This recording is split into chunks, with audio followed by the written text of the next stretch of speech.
Good morning and good afternoon. This is Tom Hagee. I'm with HB Litigation Conferences here for LexisNexis. Welcome to the LexisNexis complimentary CLE accredited webinar titled U.S. Export Controls and Sanctions Update. Before I introduce our panel, I want to give you a few announcements. For our phone participants only, if a problem arises during the program, dial *0 for the operator.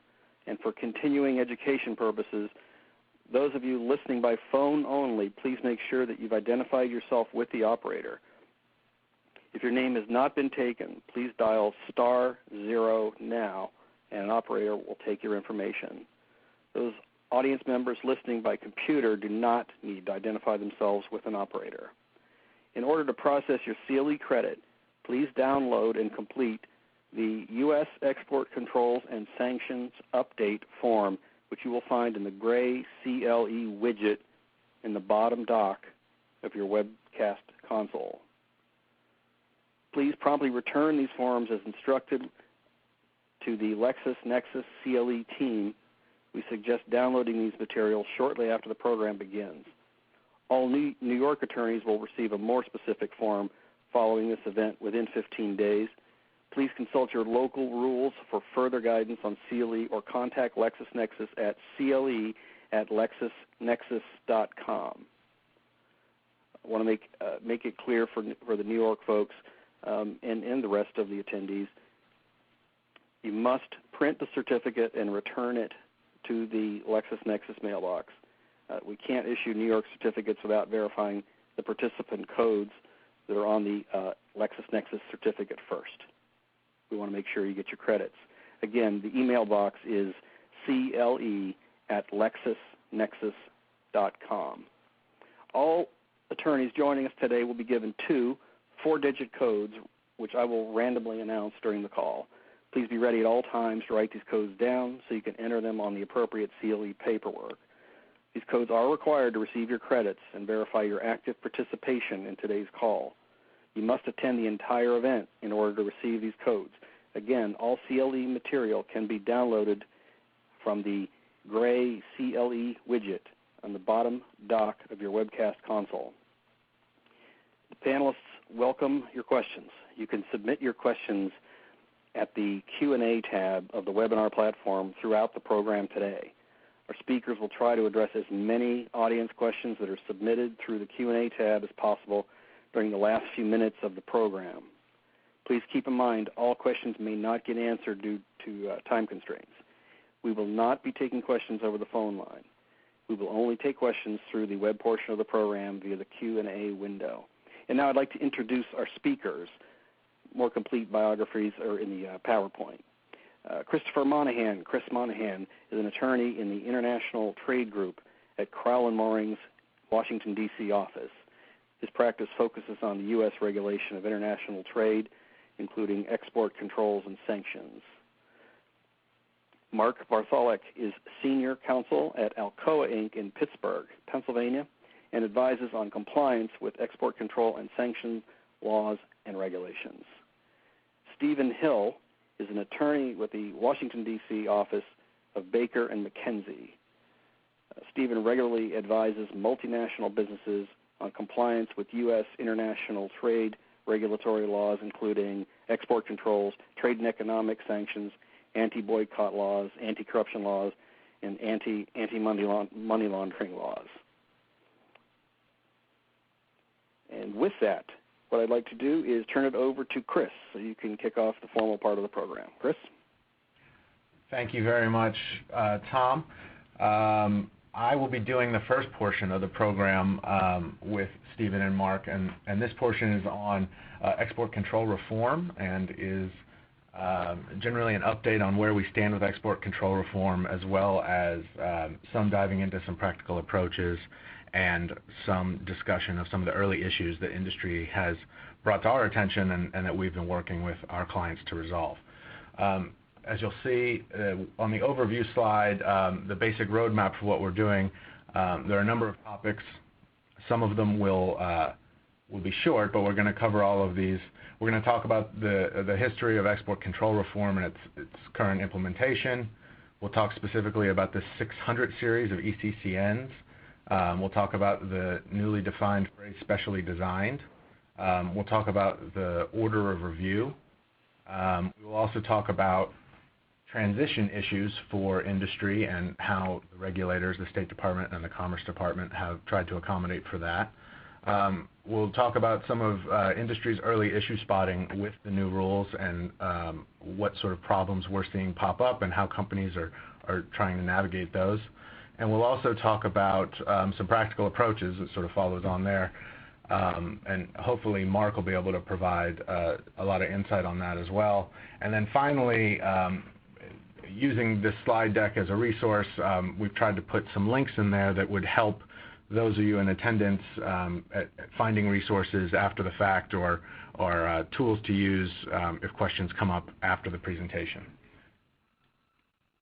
So getting right into the history and current status of implementation, this phrase has bounced around industry since 2009 when the Obama administration tasked an interagency task force with coming up with recommendations to reform export controls. And you commonly hear them say they wanted to erect higher walls around a smaller yard. And that's a phrase that means they wanted the controls to be significant on the things that needed to be controlled, but not waste resources on things that industry and the government, frankly, agreed were being controlled under the current regulations that probably didn't need to and weren't necessary for national security. So they came up with sort of 4 tent poles or 4 primary goals of export control reform. And you'll see on the slide that only one of them is highlighted in red, and that's because, candidly, that's probably the one that has gotten the most attention and had the most traction. But we're going to talk quickly about all 4. The administration is seeking a primary enforcement coordination agency, a single information technology system, a single licensing agency, and a single control list. Starting with what some people are calling the E2C2, the Export Enforcement Coordination Center. This is the administration's effort at coordinating enforcement among the various agencies that have something to do with export controls. And as of now, they've made some progress in that they've officially opened the Export Enforcement Coordination Center. They opened it early last year. However, for practical effect, our clients and the folks that we deal with on a regular basis aren't seeing much effect on their day-to-day in terms of how they're complying with these regulations. And I think we're a long way away from an actual single enforcement agency. Industry still dealing with the Commerce Department for commerce issues, the State Department for state issues, et cetera. The single information technology system is another goal. They'd like to align the IT among the various regulators, but they've run into a number of issues with that. They'd like to have a single form that exporters can use. One of the issues they've had with that is that none of the regulators, or well, I should say that many of the regulators don't define the same terms the same way, making it very difficult to put in applications for licenses in one system when the regulators don't agree on what the same words mean sometimes. Obviously, there'd be a benefit in that it would streamline interagency review and be easier for exporters. I think it would lessen the administrative burdens on exporters tremendously to have a single IT system. As of right now, it seems improbable that it'll happen anytime soon. There have been tremendous system hurdles of incompatibility. There were some security breaches as far back as 2006 for the Commerce Department system that caused trepidation by the others. The Treasury system right now has only come online for licensing recently, and they aren't even doing that exclusively. So they're all at various different levels of development for their IT systems, and so to coordinate them among the various regulators right now has been difficult. A single licensing agency runs into the similar problems that the single IT solution runs into, and that is that the various agencies can't necessarily get along. The regulations don't speak to one another well enough. They don't define terms the same way. But it would obviously solve a lot of problems. It would end what they call the stovepipe, which is this sort of blinders among the agencies where we'll have a client who has an export issue they want to resolve and they want to get a license, and What they can't tell is whether or not they need a license from Treasury or BIS, and the different agencies, when they review licenses, will sometimes interagency staff them to different agencies for review, but they don't do it consistently. So there have been events where an exporter submitted a license to two agencies for the same item to the same place and got different results. Maybe got Treasury to say yes to the license and Commerce said no. If you look, at least in 2012, the last time the Congressional Research Service reported on reform and its progress comprehensively, they said that there had been no progress towards this. The administration on its website now will point towards the single export screening list and some of their efforts to harmonize the defined terms within their regulations, like specially designed, that we'll get to, as progress. But really the single control list is the element of the fourth element that I listed in that first slide, and it's the one that has gotten the most attention and certainly had the most progress with export control reform. And while they're not actually moving to what we considered a single control list, what they've done, they being primarily the Department of Defense and the Department of Commerce, is that Department of State and Department of Commerce, is that they've worked to reform the United States munitions list and the Commerce Control List, the two lists that identify controlled items for export, and they've tried to narrow the USML and make it from a negative list to what's now referred to as a positive list, and drop many of the controls on items that were sort of vaguely described and caught by catch-all phrasing in the old USML and move them over to the CCL, or the Commerce List, where they'll be less controlled. They considered tiering, where they would look at the list and have three levels of control for items. So you'd be in the first tier if you were most sensitive, the second and third tier as you were less sensitive. They've dropped that consideration for now. But what they have done is they've implemented what's called the Series 600 in the CCL, and they finalized the Strategic Trade Authorization exemption in the CCL. And both those moves were aimed at consolidating the lists and moving things from the USML that didn't warrant the same controls, or didn't warrant the controls of the USML, then moving them to the CCL into what's known as the Series 600 ECCNs, or essentially an ECCN for military items that just don't warrant as much control as ITAR-controlled items. Strategic Trade Authorization is an exemption in the CCL that allows exporters to export to 36 or so countries without a license, many of those Series 600 ECCNs, and the idea is that the two would work in conjunction, the Series 600 and the Strategic Trade Authorization, to allow exporters of less sensitive military items greater ability to work in the international supply chain with NATO and allied countries. The last bullet there about the transition plan, they realized that this giant move from controlled items on the USML to controlling items on the CCL meant dealing with different regulators for some exporters, meant licensing upheaval, classification of their products would all change, and so they put in a transition plan in the final rules that migrated these parts, and that transition plan allows exporters time to move their classification and allows for the use and grandfathering of some licensing vehicles, and I'll talk about that in specific a little bit further along here. Hey, Chris, can I just interrupt to read the first CLE code? The first CLE code for today's webinar is 1284. Again, that number is 1284. Thanks. I'll turn it back to the panel. So the next topic here is the 600 series of ECCNs. As I started to describe before, items that were listed as defense articles or military items on the previous United States munitions list, but now are not part of the new USML. When the new categories are come out, they're more narrowly defining those items. Many of those will be assigned to what's called the 600 series ECCNs. There's also a 500 series for some of the space-related items. Licenses from Commerce will still be required to export and re-export almost all 600 series items worldwide, with the exception of Canada, unless there's an exemption available. So I've heard the 600 series called the ITAR Lite. So items from the ITAR moving over to the 600 series, they still require regulatory authorization and U.S. government authorization to ship, except for Canada, which is again very similar to how the ITAR treats them now. You're just dealing with the Commerce Department for your licensing as opposed to the State Department. You will have the availability of a number of license exceptions under the CCL that you wouldn't under the ITAR, the main one being the Strategic Trade Authorization license exemption,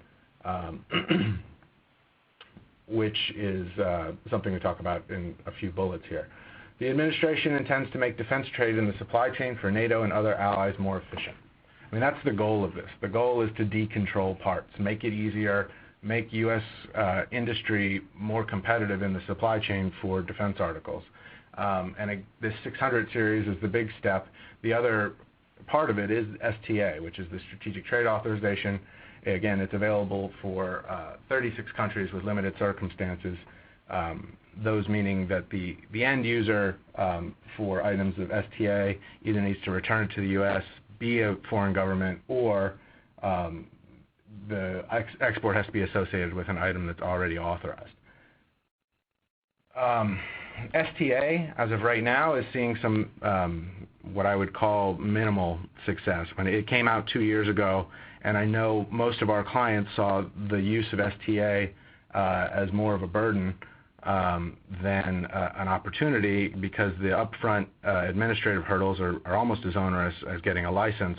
I think that the Commerce and Defense Department believe, in particular the Commerce Department, that it'll be easier now that items are moving the 600 series and that companies will get more acquainted with it, that it might get more use. I don't know, Mark, if Alcoa has used STA much in the past year since it became final. No, Chris, you're absolutely right. We've looked at it, but we haven't used it very much, if at all. And as you indicated, it seems like they're pushing us in that direction now. So we're going to have to really focus on that and see if it's a viable option for us going forward. Yeah, and I think that that's a really common story among our clients, which is they looked at it, they found it to be pretty onerous. They'd rather get licenses or search for other exemptions. But now with the advent of the 600 series, I think industry will, Mark put it really well, be pushed into using it. So this next slide is many of you who've attended any of these export control reform presentations that the government's been doing in their outreach effort to get industry up to speed have probably seen this slide. This is essentially a blatant ripoff, but I thought it was useful and I wanted to put it in here. This is a ripoff of the Commerce Department's own slide on how to explain it. The 600 series ECCNs will appear like the one here on the left. This is a 600 series ECCN for aircraft. You can tell that because the first number, that 9, indicates what category of the CCL you're in. You're in the aircraft category. The second letter there, the A, indicates you're in an end item or product category, but it could go A through E, which would designate either technology or software, materials, or other. And then the 6, that third numeral there, is what tells you you're in the 600 series, and that's going to mean you're in a military ECCN. And the 10 after that are supposed to generally track the Wassenaar munitions list, which is a list of munitions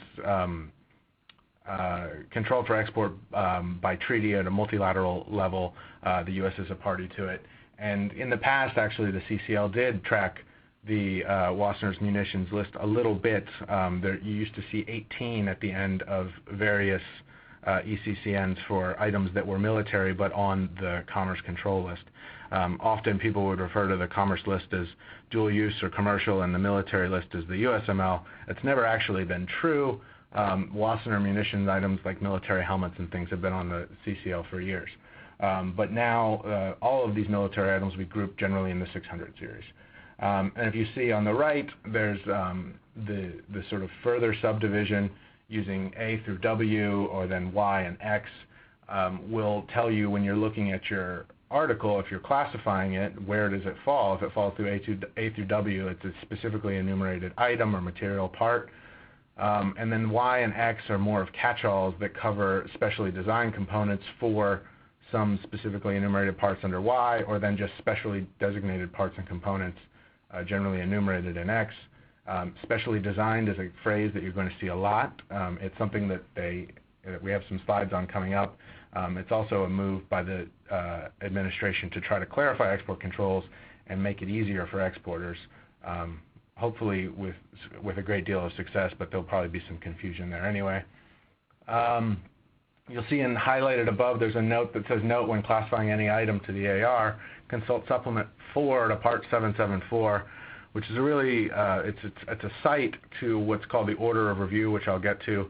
It's another tool that they're giving exporters to assist and make classification of parts, not only declassify and decontrol a lot of things, but make it more reliable and consistent. I think that one thing you'll hear all the agencies talk about with export control reform is not only do they want to put these higher walls around smaller yards and remove a lot of things from control that don't need it, they want consistency. They want exporters, 10 of them, to look at the same part with the same facts and come to the same result, rather than 5 come to one result and 5 come to another, and then everyone go ask the State Department and overwork everyone. You overwork industry, generating all the questions and having all those delays, and you overwork the administrators, or the regulators, in that they're answering questions over and over for parts that don't necessarily warrant all their time and certainly don't warrant all the control for national security reasons.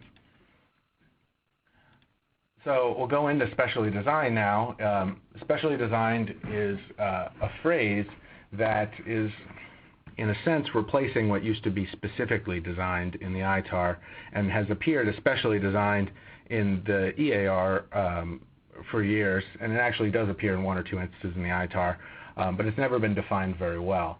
And so exporters were always left to determine, well, what does specifically designed or what does specially designed mean? And again, you can ask 2 reasonable people, and they might come to a different conclusion depending on sort of what facts they're looking at and what their part is. So in this instance, what they sought to do was, again, to bring clarity, to bring consistency to it. And so they decided that when they were trying to propose a definition of this, that industry went crazy with comments, and they had to propose a number of different versions of it until eventually they decided it was easier to describe what specially designed wasn't than describe what it was. And so what they did was they came up with a series of yes-no questions that an exporter would have to answer about their part, and based on the responses to those questions, they would come out at whether the thing was specially designed according to the regulator or not. And the way they did that was they came up with what they're calling a catch and release system, which is essentially a 2-part definition. So the definition of specially designed is 2 parts. It's Part 1, or Paragraph A, and then Part 2. And Part 1 catches. Part 1 will catch either an end item that as a result of development has properties peculiarly responsible for achieving or exceeding performance levels, characteristics, or functions in the relevant control category of the ECCN or USML. So if you're dealing with an end item, that's where you have to look.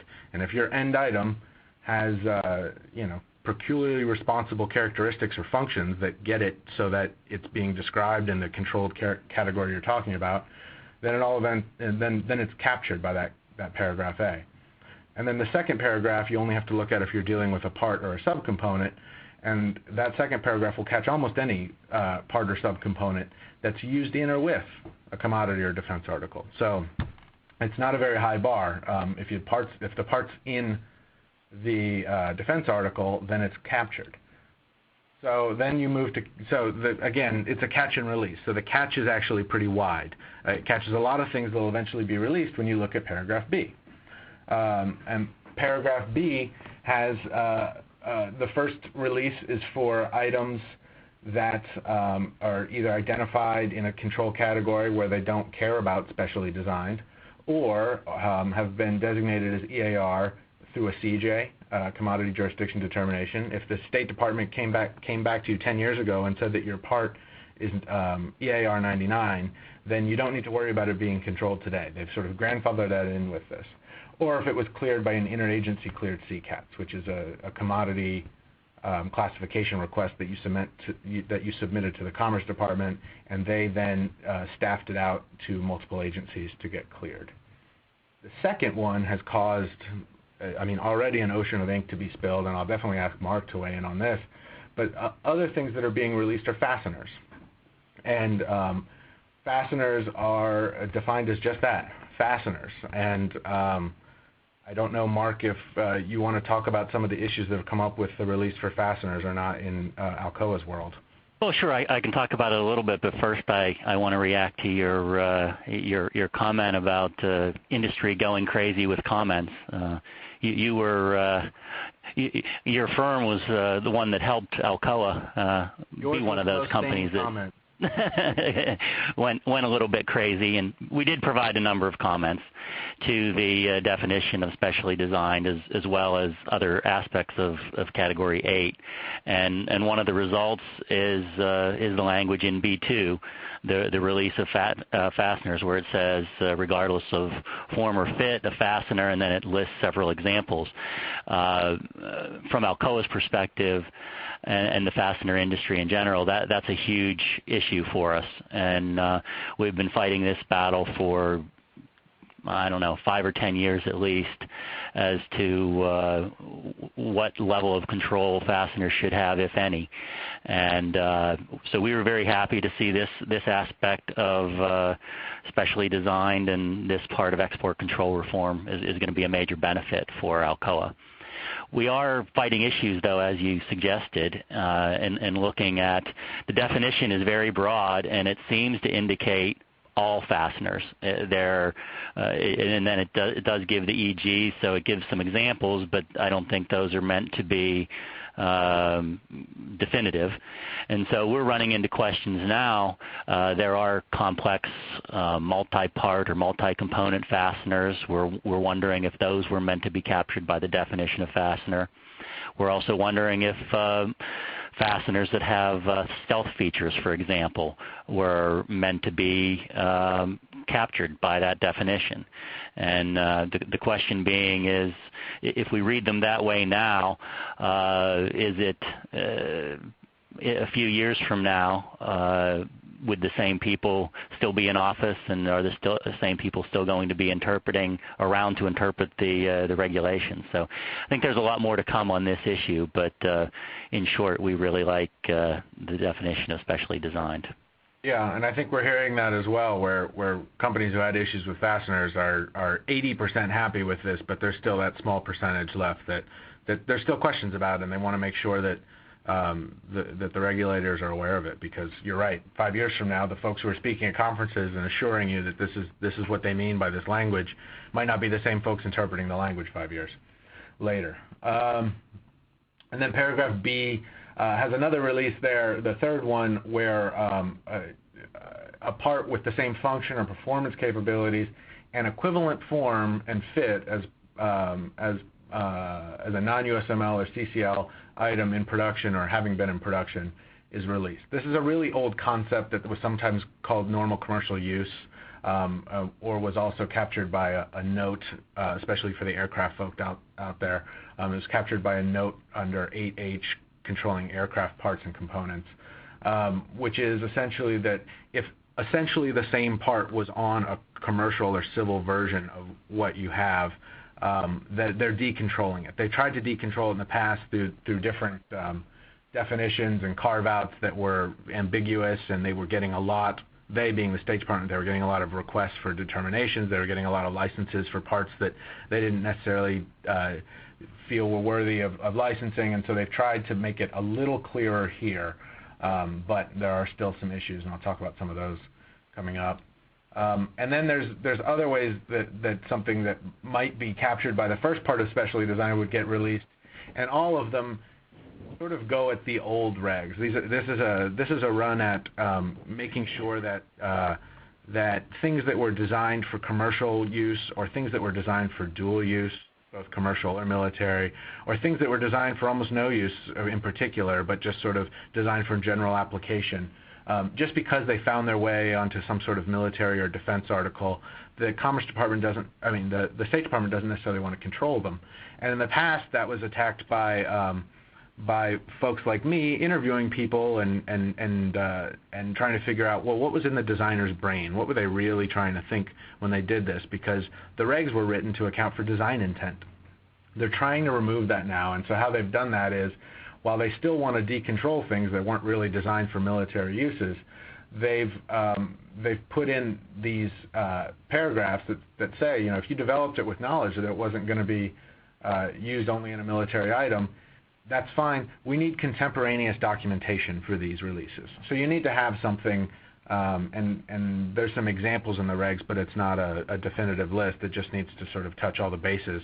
Some sort of paperwork, internal memorandums, sales brochures, production logs, things like that. Even email strings, provided they provide all the right information and they're timed right. You can't do them after the fact. But if you have that contemporaneous documentation, your things can be released.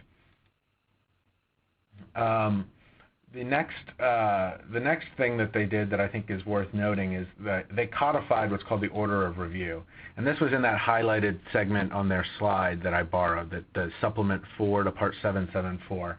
And what it is if you listen at the conferences, the former head of trade policy at State, her name was Candace Goforth, she would get up and she would say, I thought industry was always doing this. I just assumed this was the rational way to read these two series of convoluted, unrelated regulations. And so she and Kevin Wolf get up and talk, and they say, we thought people were doing this, but it was obvious when we got submissions that they might not have been. So what we've done is we've tried to codify it.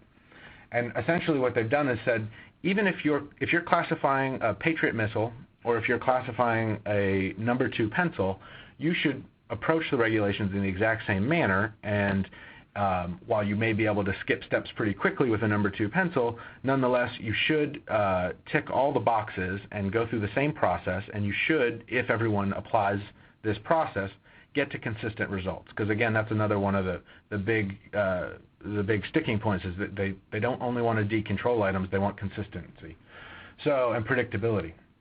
So the order of review is essentially goes from most controlled to least.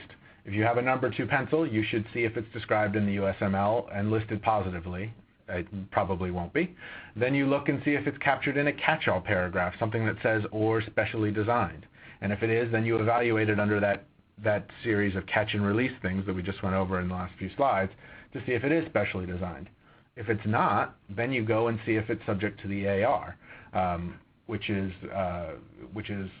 frankly, it's a jurisdictional term of art, but it means that then it would be controlled under the commerce list. And then you look through the list and you see, again, from broad and controlled, working your way to narrow, you look at what category, the item group, you look at 600 series, because 600 series is a highly controlled ECCN. Then you look at catch-all 600 series, which are 600 series that say or specially designed parts and components. If your item is not described in any of these, or then again makes it out of the specially designed, then you go look at other ECCNs, and eventually you look and you say, well, it doesn't fit anywhere, it must be EAR 99 if it's a number 2 pencil. So that's how you would classify a number 2 pencil. It's a lot of steps to get to the end, but if you have a Patriot missile, you pretty much stop at the top, and you're positively listed on the USML. But everything should go through the same process until it's captured. Transition. So there's a lot of rules, and there's 2 sets of regulations that are pretty complicated that a lot of industry has gotten very familiar with. While the changes are meant to make everything easier on industry, by changing all of these rules and changing these regulations and all the underlying procedures that companies have to comply with them, the regulators realized that they would need to build in some transitional tools to allow industry to keep up with the new rules. So what they've done is they've said, here's 180 days after we finalize a category, and in that 180 days, you can reclassify your parts. And if at the end of that 180 days, you still have existing authorizations and licenses with one of your regulators, you can probably still use those for a period of time to cover the same exports, even if your part has sort of changed and is now subject to the jurisdiction of a different regulator. And this slide here is more of a take-home reference that gives you some of the data points for the types of licenses that you might have now and what transition means for, say, a DSP-5 license you have for a part that is no longer controlled by the ITAR because of the new regulations. You'll have 2 years where you can still use the DSP-5, even though your part should now be licensed differently. You can use the DSP-5, and again, this is a take-home slide. I don't necessarily think it's worth going through right now, but it's a good reference piece. So what are the early issues? I have a hard time not editorializing as I'm talking and touching on them as I go, but I put a couple that I scratched out here, and one that Mark already talked to is the highly designed fasteners there, assemblies with or fasteners with coatings or materials, or the stealthily capable fasteners. That's a question that industry hasn't answered, or I'm sorry, that the regulators haven't. The new definitions don't necessarily answer on their face. The aircraft hydraulic system nut plate, this is a difficult one because nut plates are one of the examples of fasteners that are released. But if you look at the ECCNs for controls on hydraulic systems, you'll see a nut plate is listed positively. So what are the controls on that nut plate? What if it's the same nut plate as you use in different places in the aircraft? Is it controlled differently when you use it in the hydraulic system? It's the exact sort of problem that used to pop up that ECR is supposed to resolve, and it's just an immediate instance where it's not necessarily clear that it is resolved. Block classification, that means is it possible to take whole chunks of your parts and classify them? I don't know, Mark, I know that you have been working on some approaches for Alcoa to work towards new classifications. Have you been able to successfully block out big sections of parts and reclassify them with the new rules? Well, we've looked at that, and we would like to do that, but we're really trying to follow the same process that we've followed for many years now, and reviewing them on a part-by-part basis, and doing the write-up and providing the backup document and support in the file. So it's not something that we've done at this point, and I don't think it's going to be something we're going to be able to do. Yeah, and it's difficult. I have realistic with a question mark there because some exporters see this as a clean slate and they would love to do it, but they look at their past classifications and they know that it's, probably stood that some of their parts have been there longer than they've been there in their position, and they don't trust their predecessor's process. And how much do you know about your old parts? Can you really group them that easily in SAP or whatever your ERP system is, and really get enough data to block classify? It's something that people are struggling with. So I have a slide here where I outline what I think are some practical approaches that I've seen industry take, and I've advised in certain instances that people take, and I've tried to sort of generalize them here. But I don't know, maybe this is a good slide again, Mark, for you to sort of talk over and see if these are the sorts of things that Alcoa is doing, or what works and what doesn't on this list. Sure. This is absolutely the types of things that we're doing. I could probably spend the rest of our hour and a half here talking about what we have been doing since the Federal Register notice came out in April, and what we're going to continue to be doing probably for the next many months, if not years, as they go through this process and continue to revise various categories. But we are putting together the teams, as you note here. I think that's a really important piece. This can't just be a trade compliance exercise. You need to involve people from IT. You need to involve people from the technical side. We call them technical focal points, but it's people on the engineering side and the product side. You need to involve other people on the order processing, sales, marketing, everything, so that once you flip that switch, on October 15th and go live with all the changes, that you're ready to go and everyone is aligned. From a resource perspective, it's been a real challenge for Alcoa, and I won't go into too much detail as to how our business is structured, but we basically have three groups, and in the aluminum industry, there's the upstream, midstream, and downstream businesses, for lack of a better phrasing now, and each of those are going to be impacted. Each of those groups will be impacted differently, and so each of them are taking a different approach, a tailored approach to the way that the export control reform is going to impact them, but they're all going through these same steps and the same type of process. And so we are putting the flow charts together. We're putting dates and milestones out there, building the spreadsheets so that everyone can check off where they are in the process. And we're having calls every 2 weeks to get updates from our liaisons, and we're going to work through and continue doing that. Well, I was going to say until October 15th, but actually then we'll start in on the next set of categories that are targeting January 6th, 2014, and keep working through it. So it's an ongoing process, and that's just a little bit at a high level. Yeah, no, and I think that it's a struggle for everyone. I don't know that anyone's going to be able to flip the switch, so to speak, on October 15th, especially someone with the sort of size and scale of Alcoa. So what I have put here at the end of the presentation are some resources. This first one is just a table that I keep up to date and use when talking to clients and share with clients, which is, I mean, it's all very publicly available, but this is just right now this is a snapshot in time of where the regulators are with updating these various rules. You'll see the ones in red have been finalized, and by finalized that means that they've put a date out there. We haven't reached any of those final dates yet, October 15th being the first one on the event horizon there, but then a whole series of other categories going final in January, like 4 and 7 and 20, and definitions going final as well, that specially designed definition we talk so much about. They're also working to align definitions between the regulations on maintenance levels, intermediate, deep, and depot level maintenance, equipment, what's the definition of a defense service. So they're working towards all of these things, and there are some categories they haven't yet even proposed. Category 12 is one that I think a lot of industry is waiting on pretty anxiously, and they haven't even proposed language yet. So I will keep this updated, but here is a slide that's a snapshot for you to take with you. The next slide I have are just some links that I think will be useful. The Export Control Reform Initiative has its own homepage in the administration. They've got blogs that are sort of entertaining if you are a glutton for that sort of punishment. But they're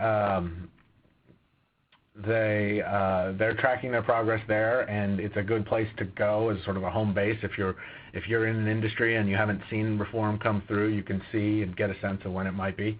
And then they have the reform tracker, which is similar to the spreadsheet. I apologize, the table I just had in that slide last. There's a reform tracker online that the government's keeping up to date.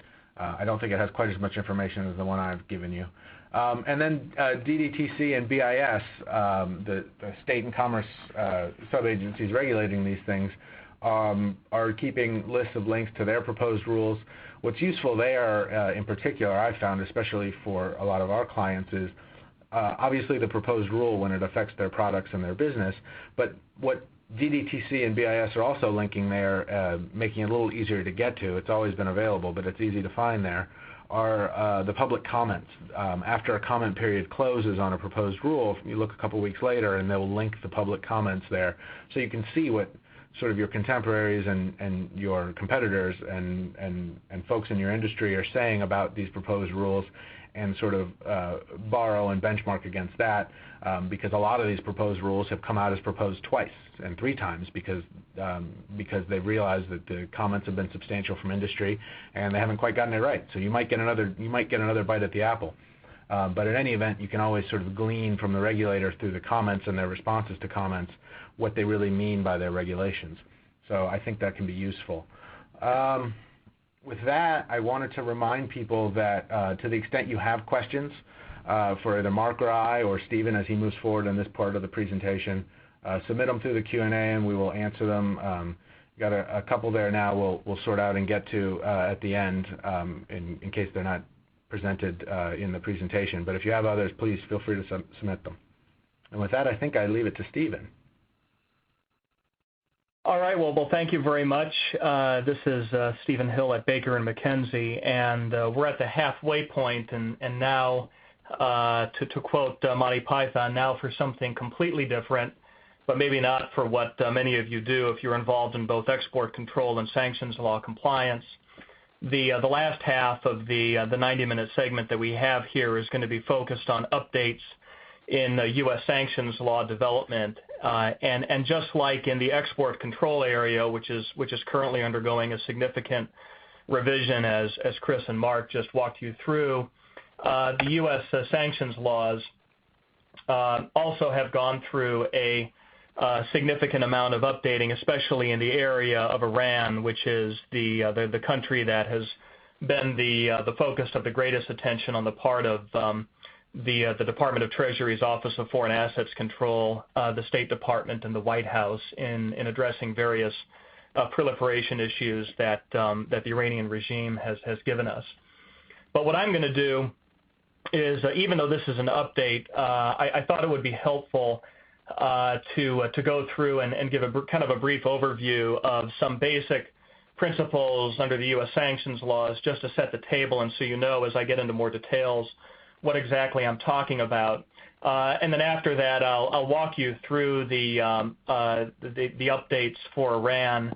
And as some of you may know who followed it, there have been a number of the Iranian sanctions are the result of a patchwork of regulations, laws, and executive orders that have come down the pike, especially over the last year or two. And it seems, in fact, that from the rate of laws coming out of Congress, nobody has ever been defeated for re-election, introducing or co-sponsoring anti-Iran legislation.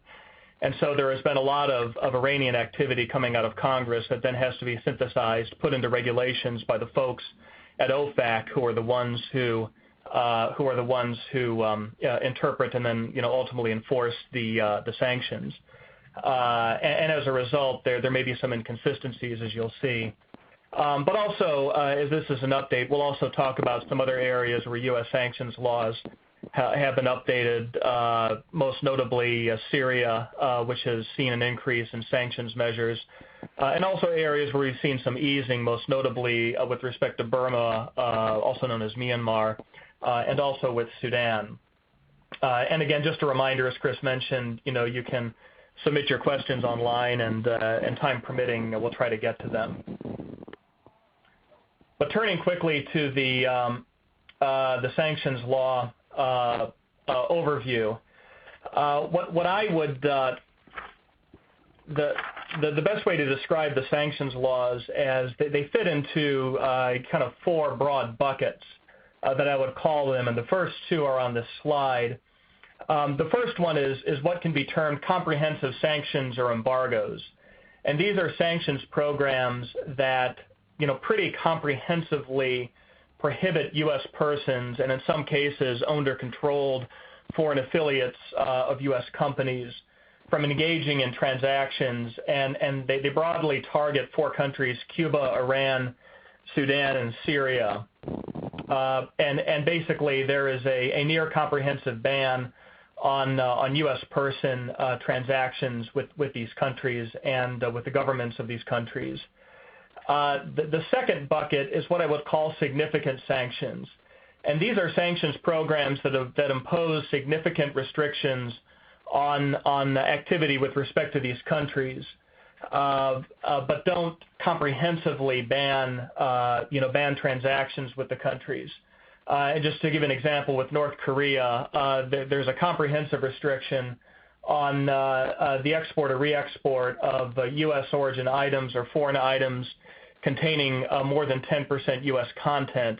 That's a restriction, by the way, that applies to both U.S. persons dealing with U.S. items as well as non-U.S. persons dealing with U.S. items. That's one characteristic of the U.S. export control laws that's very important to keep in mind, which is that those laws follow U.S. items even after they're exported from the country. And so, if an item that's of U.S. origin is entirely out of U.S. jurisdiction, it's being handled by a foreign person, it's in foreign commerce, it still is subject to U.S. jurisdiction simply because it originated in the U.S. Burma, Myanmar used to be in this category, but sanctions have been eased, as we'll get into in a little bit. Another bucket of sanctions laws are laws that are named after countries. This is a little bit misleading because if you look on OFAC's website, it has a comprehensive listing of of sanctions programs. But some of these countries do not involve, including these countries that are listed on the slide, do not involve comprehensive bans on doing business with these countries, but instead they are targeted at specific entities or individuals, such as individuals associated with the current governmental regime or the former governmental regime that have been engaged in various, nefarious and unpleasant conduct, either human rights violations or WMD proliferation concerns, whatever the case may be, and as a result, or terrorism activities, and as a result, those individuals and entities have been designated by the U.S. government and placed on this list called the Specially Designated Nationals List, or SDN list. Those of you involved in this area will be familiar with SDNs, because one of the most important parts of your trade, sanctions compliance program will be having sufficient procedures in place to screen for SDNs to make sure that you don't do business with those parties. But those sanctions laws target SDNs associated with these countries or governments of these countries. And one thing to note is that you can find these SDNs in other countries, including sometimes in our close U.S. allies, which again underscores the importance of having a good sanctions compliance and restricted party screening program. And following on that, the other bucket that I will talk about are these entity and person-based sanctions programs that are not tied to specific countries, but instead they're targeted at entities and persons who are involved in various activities that are inimical to U.S. foreign policy interests. And those are terrorists, drug traffickers, WMD proliferators, persons involved in transnational criminal organizations, and then a new sanctions program that was just created last year called foreign sanctions evaders, which are people who cause or facilitate another person's violation of U.S. sanctions laws. That can result in that party being placed on the SDN list. But going on, for the general comments, the sanctions programs are targeted and restrict, for the most part, the activities of U.S. persons. And U.S. persons are U.S. companies, and they're non-U.S. branches, so companies that are headquartered here, that are based here, that are incorporated here, as well as their unorganized non-U.S. branches, so a branch office located in Britain, for example, that is not separately legally established in Britain, would come under the definition of U.S. person. There are also non-U.S. persons while they are in the United States, so a foreign national comes to the U.S.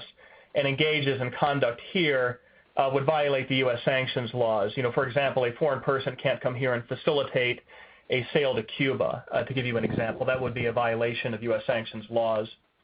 And then there are U.S. citizens and permanent resident aliens, and those are like green card holders.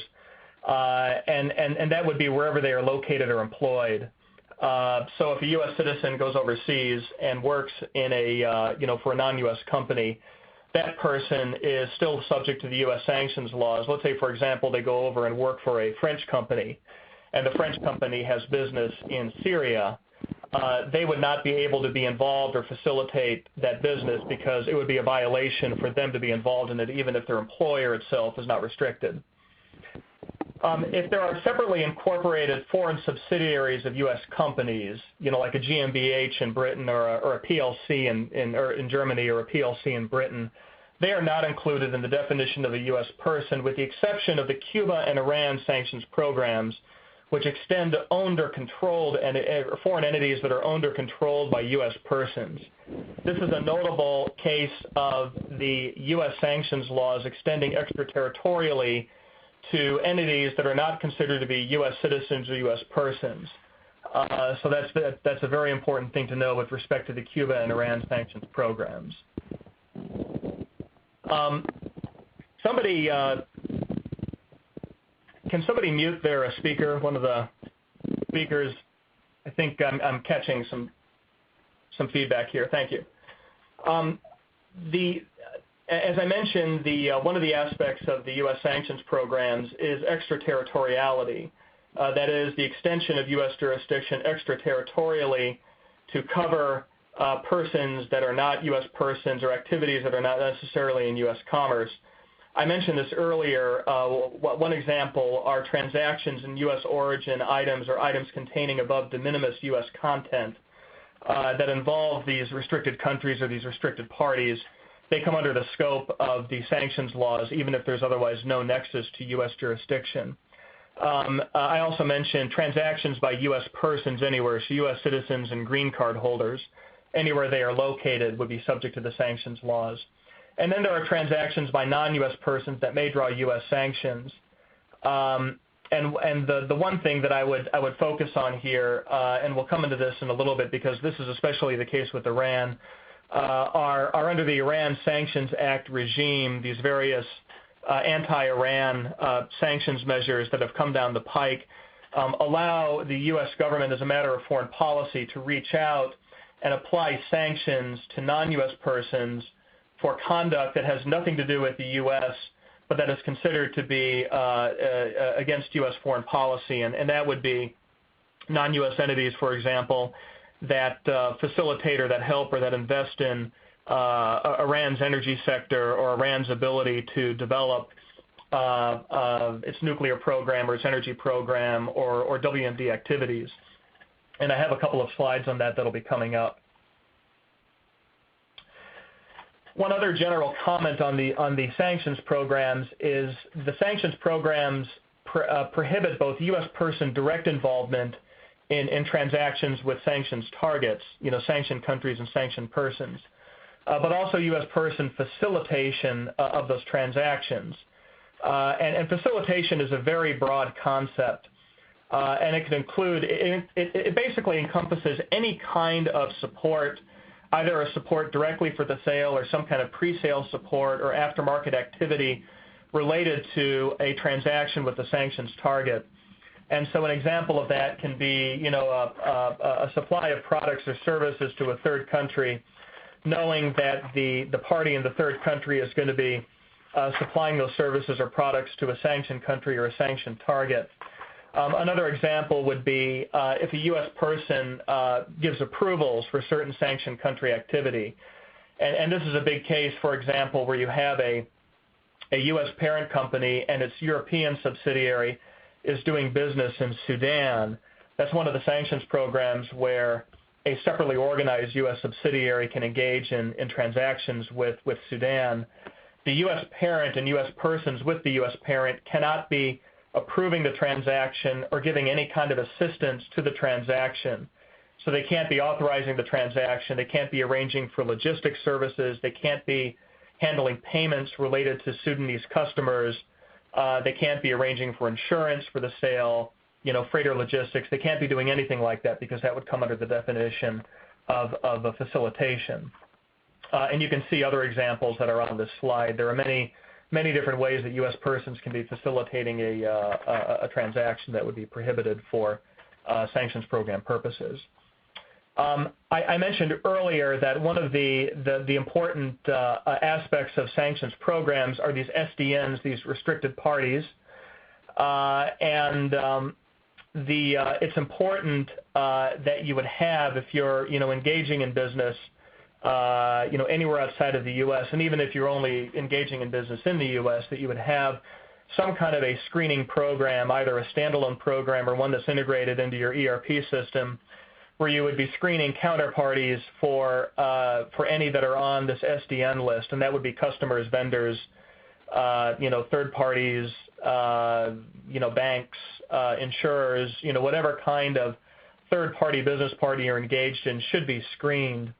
And these parties are all found on the SDN list, which is a list published by OFAC at that link that I've provided. Now, one thing that I'll point out in addition to that, and this is put in, this will confuse you a little bit, is that OFAC considers an SDN to be not only a party that is listed on the SDN list, but any person the SDN owns directly or indirectly 50% or more of. And so even if they're not listed on the SDN list, if they are owned directly or indirectly by an SDN, or at least 50% or more of their equity is owned by an SDN, then they themselves are considered to be an SDN. And if you would back up a couple of slides, I'm not going to back up now, but if you recall the previous slide that showed a number of those country programs that are not comprehensive sanctions, but they target specific government entities and persons associated with the government. One example that I'll pull out is Belarus. If you look under the Belarus sanctions, there are actually not many Belarusian entities and persons that are subject to the sanctions, at least in comparison to other sanctions programs. But one of the SDNs is Belneftekhim, which is the national oil and gas company of Belarus. Belneftekhim owns many subsidiaries that themselves are not listed on the SDN list, but they themselves would be considered to be SDNs under the OFAC guidance. And so, engaging in business in one of these countries, you have to be careful that the party or any of the counterparties you're transacting with, even if it's a resale party, is not one of these entities that is owned by one of these SDNs. This is a kind of a take-home slide. This describes the penalties under the sanctions programs, which, as many of you know, can be quite significant. It's $250,000. The civil penalties are the greater of $250,000 or twice the value of the involved transaction per violation. There have been some penalty cases against banks that have come down involving penalties in the hundreds of millions of dollars, and basically, and these are non-U.S. banks, but what it turned out they were doing was they were transacting, or they were directing payments through U.S. banks, dollar-denominated payments through U.S. banks, and in order to get the U.S. banks to accept, because the U.S. banks have their own sanctions interdiction screening program where they would pick up any transactions that had to do with Iran or other sanctioned targets. And what they were doing is they were stripping out, these cases are called the strip club cases, they were stripping out Iran-related information from their banking transfer notices so that the U.S. banks would unwittingly be, basically facilitating or engaging in Iran-related payments. Some of these banks were caught up in this, and they ended up having to pay hundreds of millions of dollars in penalties to OFAC and to the U.S. Justice Department. That's it for background on sanctions laws. Let me get into Iran, which is where we've seen. And by the way, if you have any questions on the introductory segment, please, put it, please post it online, and we'll try to get it before the end. But let's now turn to the Iran sanctions, where we've seen the greatest amount of activity and the greatest increase in the scope and extent of the U.S. sanctions. And the increase, the expansion of the sanctions on Iran has been part of a global effort by the Obama administration and by the prior administration as well to try to isolate Iran, especially isolate, or as some of you on this call or with the banking industry will know, a major goal of this is to isolate Iran from the global banking system, to basically dry up the sources of funding for various WMD and terrorist activity that is emanating from the country. But the slide has the most recent developments.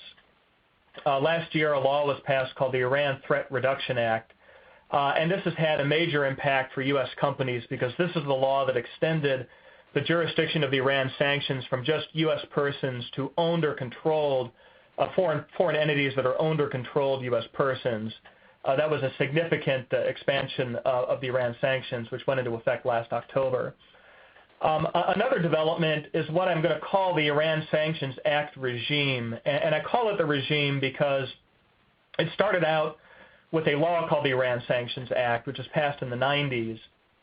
But it's been added on and amended repeatedly by a law that some of you will have heard about that was passed in 2011 called the Comprehensive Iran Sanctions Accountability and Divestment Act, or CISADA, which added to the number of activities that and again, the Iran Sanctions Act regime, as I mentioned, is intended to target non-U.S. persons who fall outside of the scope of the U.S.-Iranian sanctions, at least the ones that can be enforced against U.S. persons and their owned or controlled foreign entities, but to prevent non-U.S. persons from engaging in conduct with respect to Iran.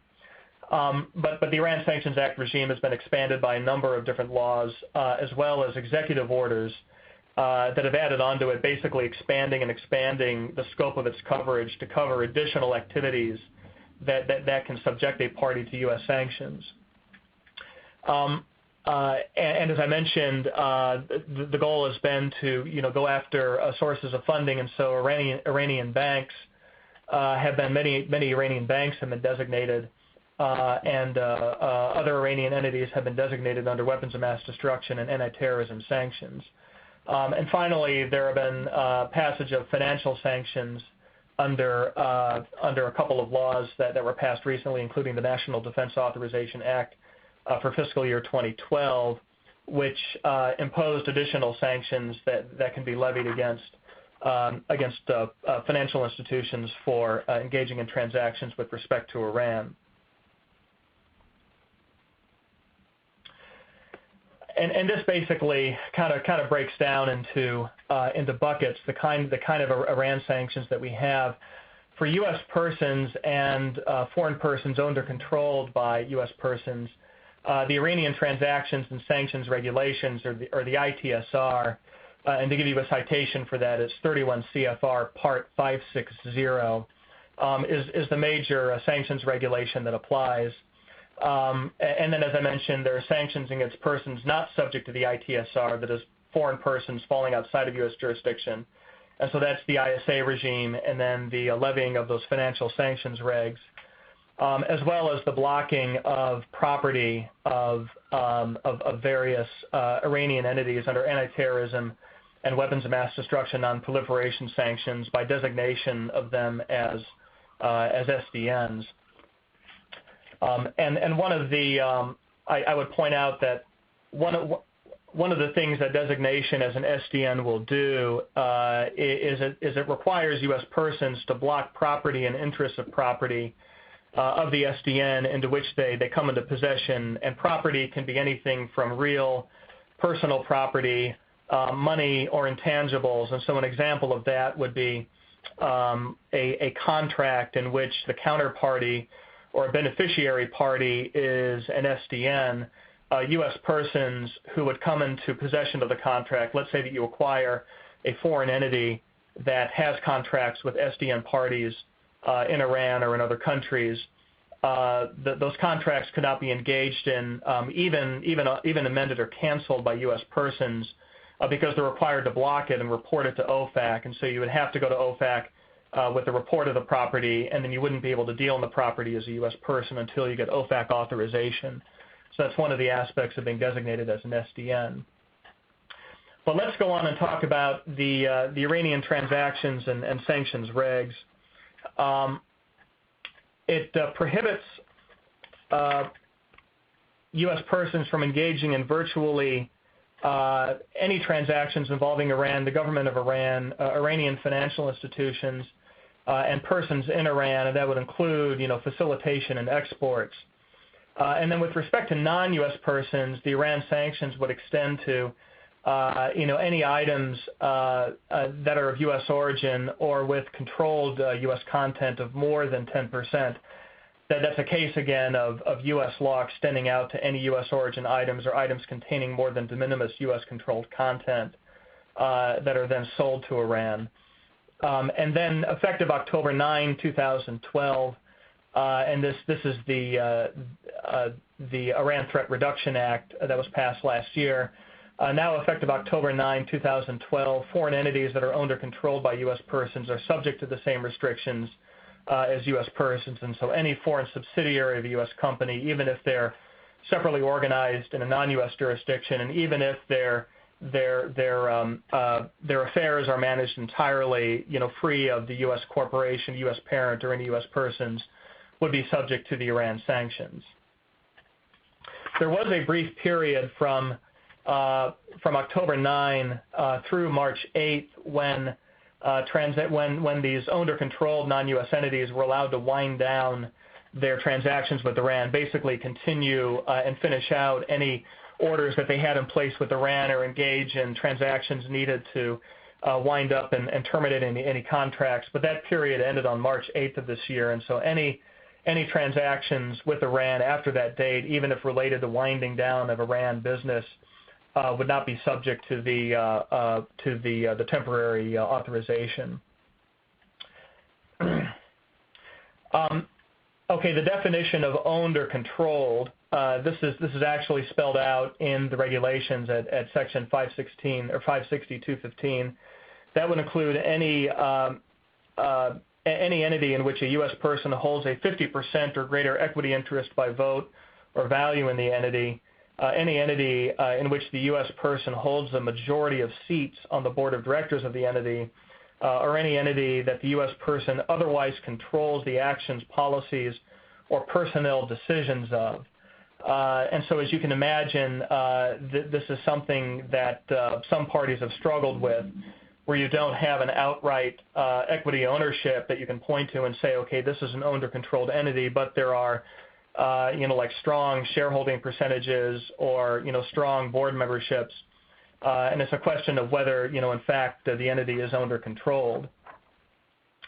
The foreign subsidiaries are authorized to engage in transactions under general licenses in the ITSR. So general licenses, such as for AgMed transactions or other transactions like that, do apply to the non-U.S. entities. And the way that this is enforced, by the way, is not by issuing penalties against the foreign subsidiary engaging in transactions, but by going after the parent company directly and asserting penalties directly against the parent company. So a lot of parent companies in the U.S. have taken this very seriously to make sure that they don't, that their owned or controlled foreign entities don't have any businesses with Iran. I mentioned that the general licenses in the Iranian transactions and sanctions regulations do apply for owned or controlled foreign subsidiaries, and so there are general licenses for most. These are the same general licenses that apply for U.S. persons as well, but they're for most EAR 99 medicines and certain EAR 99 medical devices that are called basic medical supplies. I'm not going to get into too much detail there. And then these are requirements for these general licenses to apply with respect to shipments that have to be completed within 1 year after a contract signing, and then certain parties that these shipments are restricted to. There isn't a restricted ability to pay for these transactions, and there are, just going down to the second to the bottom bullet point, there are 4 authorized payment terms for these AgMed transactions, and these are spelled out in the regulations at the section 560.532, and they're payments of cash in advance, sales on open account, provided that the person extending the credit does not transfer the account receivable to another person, and then financing by third country financial institutions that are not U.S. persons or government of Iran entities. In that case, U.S. banks can be confirming or advising banks on those transactions. And then finally, and this is the bottom bullet point, letters of credit can be issued by Iranian financial institutions, provided that those institutions are blocked only under, are listed as SDNs only under the Iranian transactions and sanctions regulations. There are many Iranian banks that have been designated under, for example, the WMD or anti-terrorism sanctions programs, separate from the Iranian sanctions programs, and an example would be Bank Tejarat, for example, or Bank Melli, some of the big Iranian banks. Those can't be used for any of these authorized transactions, but there are other Iranian banks that have only been designated under the Iranian transactions sanctions regulations that can be used for these transactions.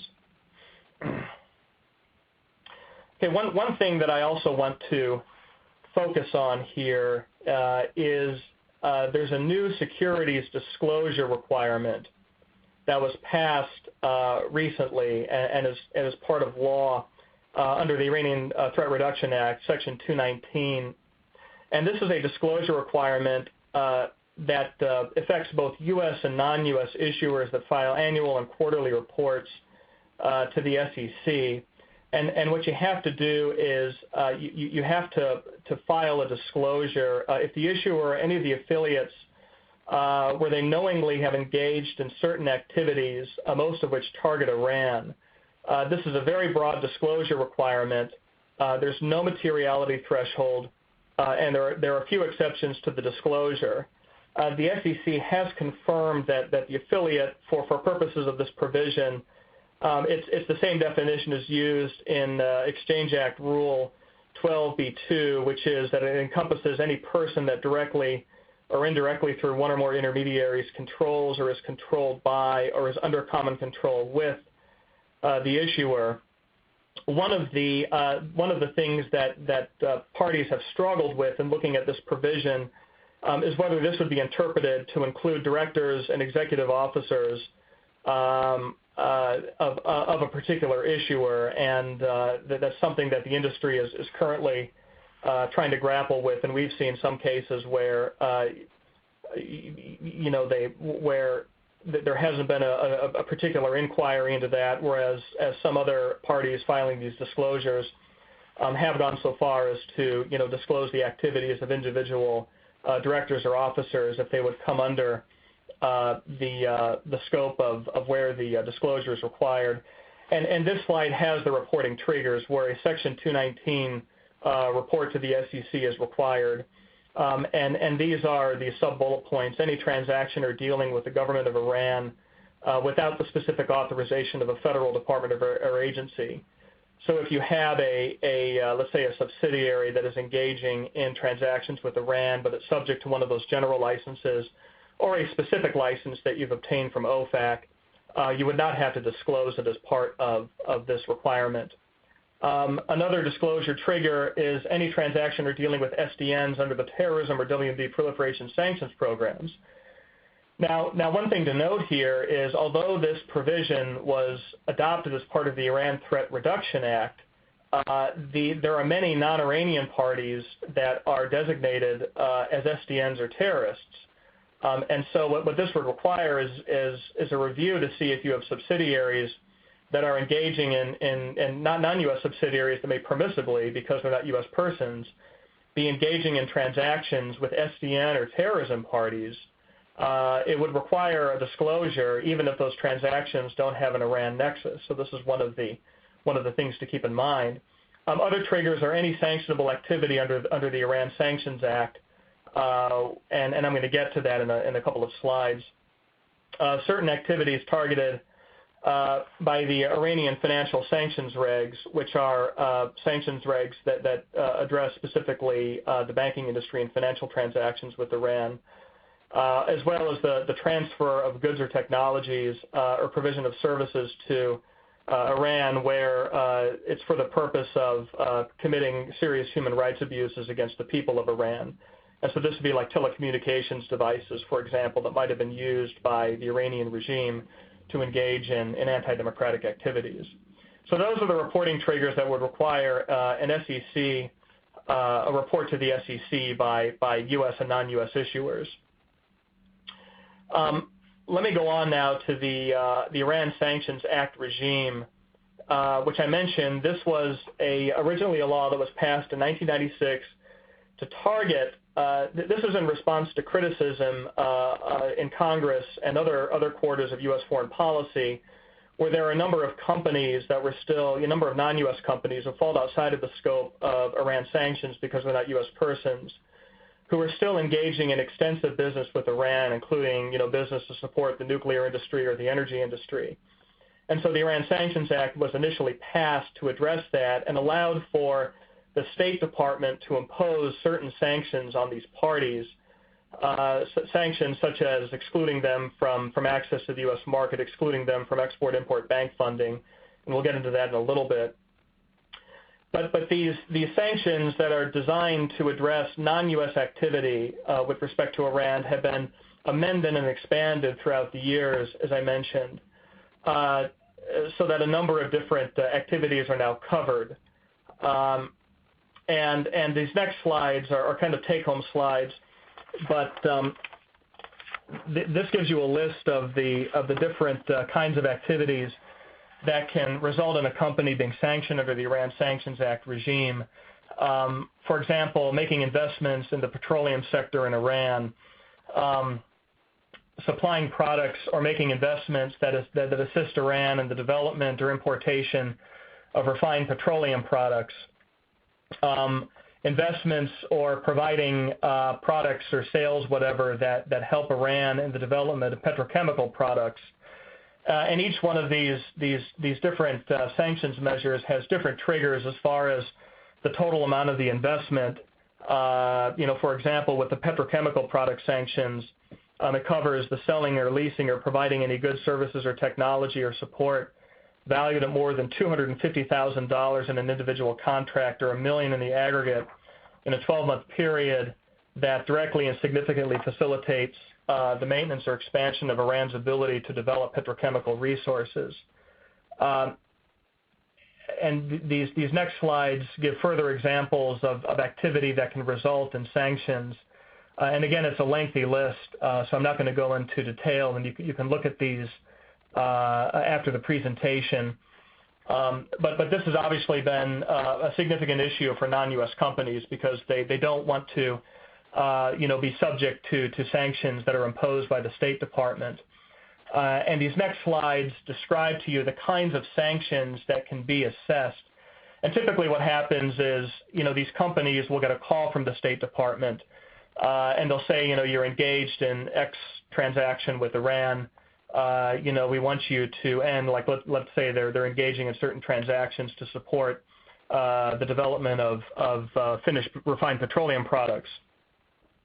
The State Department will say, if you keep up with this, you're going to be subject to sanctions, and sometimes companies will agree to wind down and terminate the activity that has triggered this provision, and sometimes they won't. And so the State Department has a number of different measures in its bag that it can pull out and impose against companies under this provision. And some of these are relatively what I would call light touch sanctions, such as ending export-import bank assistance or prohibitions on U.S. government contracting. But some of these sanctions provisions can be quite serious, such as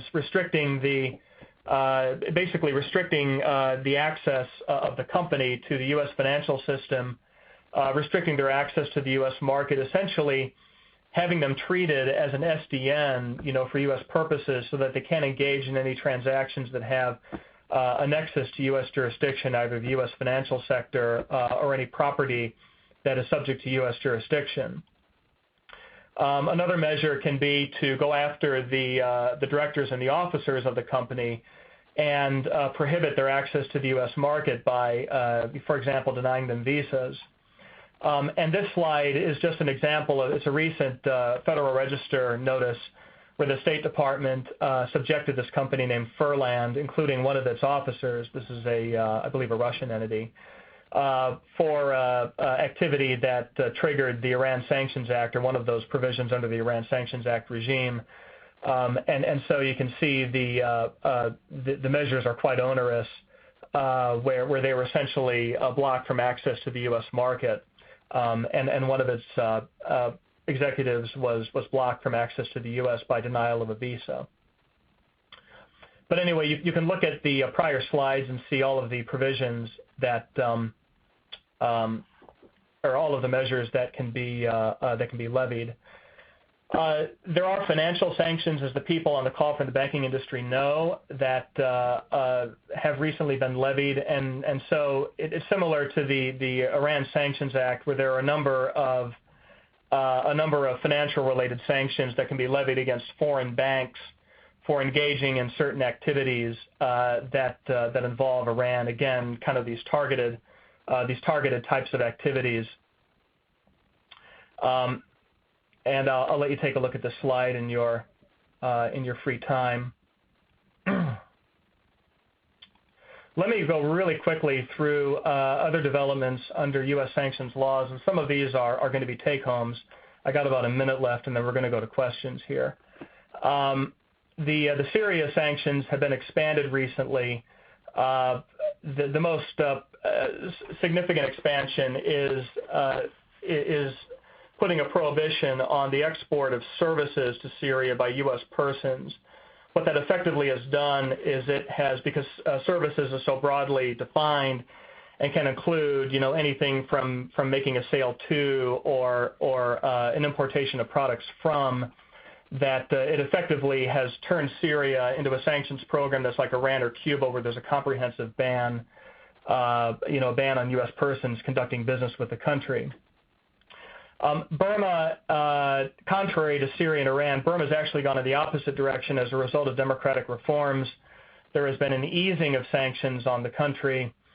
There used to be a ban on what are called new investments in Syria by U.S. persons, export of financial services. Export of financial services included just payments into Syria, so it was a pretty broad prohibition, as well as imports from Burma into the United States. And these have been relaxed through general licenses starting in 2012, and then some came down the pike as well this year. But now new investments are permitted in Burma. There are continuing restrictions on dealings with the Burmese military, Ministry of Defense, and then some other restricted parties, including continuing restrictions on SDNs, and there are a number of Burmese government officials, junta officials, as well as entities they control that have been designated by OFAC and are now SDNs. And there are certain reporting requirements. There's a certain value threshold that would trigger it. But for new investments by U.S. person, there's a certain reporting requirement that they have to make to the government authorities. Financial services are now permitted, and OFAC recently prospectively permitted transactions with 4 SDN banks in Burma that are listed here. These are also some of the biggest banks in Burma, so these general licenses have substantially eased the ability to engage in transactions with Burma. And also importation of products from Burma are now allowed. There used to be a comprehensive import ban, which is now allowed. There's still a restriction on articles on jadeite and rubies and articles containing the same that are mined or extracted from Burma. But in general, Burmese articles are now allowed to be imported. I would caution that the easing of these restrictions has been done through a general license. It hasn't been a complete clean out of the sanctions prohibitions. And so depending upon the direction that the Burmese regime takes, if they were to backtrack on some of their reforms, you could see a cancellation of these general licenses, in which case the Burmese sanctions would snap back to the conditions that were in place before the general licenses were issued. My final slide is on Sudan. Because South Sudan gained independence in July of 2011, South Sudan is now not subject to the Sudanese sanctions regulations, but Sudan continues to be fully subject. So it's one of these comprehensive sanctions programs where U.S. persons are basically comprehensively prohibited from engaging in transactions with the country or with the government. And because, as it happens to be, the only way to get to South Sudan is to transact Sudanese territory, there have been some general licenses that have been issued that allow for dealings with Sudan proper. With respect to South Sudan, there are certain restrictions on them, which you can find in some of these provisions that I cite. And then finally, here are some resources. OFAC. You can find information on the sanctions programs on the OFAC main page, as well as country information. So all of those sanctions programs that I mentioned earlier, there are dedicated pages to them, including references to the respective sanctions regs and other executive orders that affect the country. And you can find it on this page. OFAC recently came out with, this is actually very helpful, an SDN search engine. I mentioned that you should be doing SDN screening as part of your regular business compliance operations. You now have a search engine on OFAC's webpage where you can do a search for specific parties. And then the State Department also has an Iran sanctions page that describes those sanctions and parties that have been specifically listed under those sanctions programs. That's it for my part of the presentation. That's great. So we can go to questions. Let me just announce the second CLE code for the webinar. It's 2008. So the second CLE code is 2008. Okay, so let's go over to questions. We've got a couple of questions here. Who's going to take them? Stephen, were they assigned to you? I'm looking. I don't see any assigned to me. Okay. Have they been answered? Let me take a look. Well, here, let me just read them out loud, just in case. So here's one question: who determines if a transaction involves a general license, such as for humanitarian aid? Yeah, a good question. The general licenses are they're either described directly in the regulations, and each sanctions regulation has a subpart. It's usually under the subpart with the numbers beginning with 500. So like, with the Iran sanctions, it's section 560.530, I think, is the general license for food items.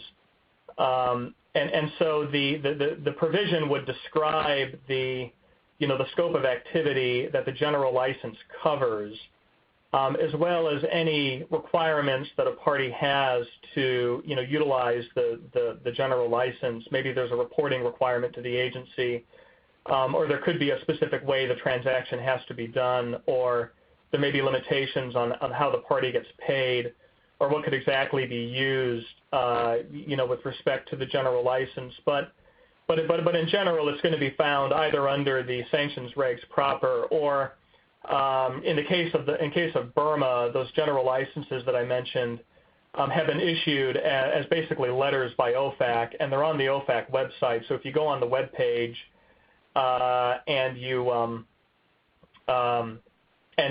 look at the specific country, section, they'll have a listing of all those general licenses, and again, it will describe the scope of the activity that's allowed and any restrictions or requirements to use it. Okay, great. Here's another question. It starts off with the assumption that foreign-based companies incorporated in the U.S. must comply with these laws. But what about foreign companies doing business in the U.S. or are traded on a U.S. exchange?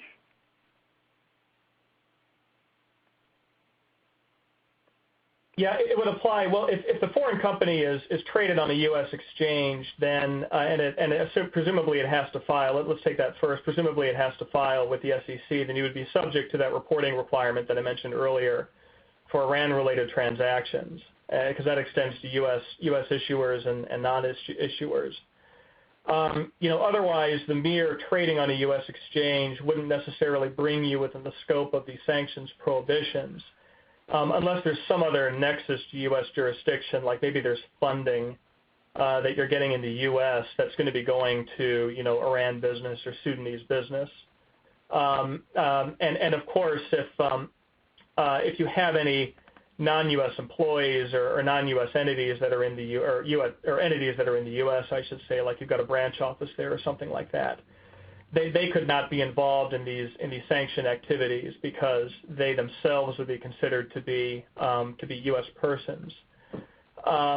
The mere presence for doing business in the U.S., you're making sales here, or you have a let's say an intermediary that you hire and they make sales here. That again would not automatically trigger U.S. jurisdiction under these provisions because that doesn't make you a U.S. person. Now, if part of that business would involve funds going through the U.S., through a U.S. bank, even a U.S. bank as an advising bank, that would trigger U.S. jurisdiction. And this is actually an issue that non-U.S. companies have to be cognizant of, especially when you're dealing in dollar-denominated transactions, because OFAC's view is, I think they've informally at least said that the assumption is that I think some 95% of all dollar-denominated sales will go through a U.S. bank at some point. And so if you're making a sale, let's say from South Korea to Iran, and it's denominated in dollars, and those dollars go through a U.S. bank, you've effectively caused a violation by the U.S. bank of the Iran sanctions because they've effectively facilitated the transaction. And so that can, one of the slides that I didn't get into in too much detail is that foreign sanctions evaders executive order that came down last year that's kind of intended to target this kind of a situation where you have non-U.S. parties that are hiding the Iran nexus for transactions and like bringing in U.S. banks or other U.S. parties and involving them in the transaction somehow. That not only would get the bank in trouble, but it also could get the company that is causing the transaction subject to sanctions under the foreign sanctions evaders executive order. So that's something else to be cognizant of. All right, we're coming up on the end of the time. I just want to get a couple more in. Do the recent prohibitions on insurance underwriting under the IFCPA prohibit insurance of only certain sanctioned activity, or as the prohibitions, are they so broad as to ban all insurance of any Iranian risk? That's a great question. I think I'd have to look at that a little bit more closely. And we have some people here who are. I think that it. We can shoot that note out to everybody. If you want to shoot an answer out, we have that the person who asked that question, or we can share it with everyone else. And then the last one is also on the IFCPA. Yeah. How is the the IFCPA prohibition on insurance going to apply to business in force before July 1st, 2013? Yeah, I think I can respond to that as well, or we can respond to that, in addition. Maybe I want to take a look at that a little bit. Okay, so we want to make sure we're giving a clear answer. Yeah. So to that attendee, we'll get that answer to you in writing. We'll share those with the rest of the group. Any other questions or comments from the panel? And otherwise, we're going to close it up. Okay, I think we're done then. So thanks to the panel once again. There was a lot of information in there. A lot of information also in the PowerPoint. So thank you on behalf of Lexis and myself, and to our audience. Thanks for attending this webinar. To the attendees, please follow the link to the survey. Lexis is very interested in your opinion and critique of products and services. It's a great resource for them. So thanks, everyone, and have a great day.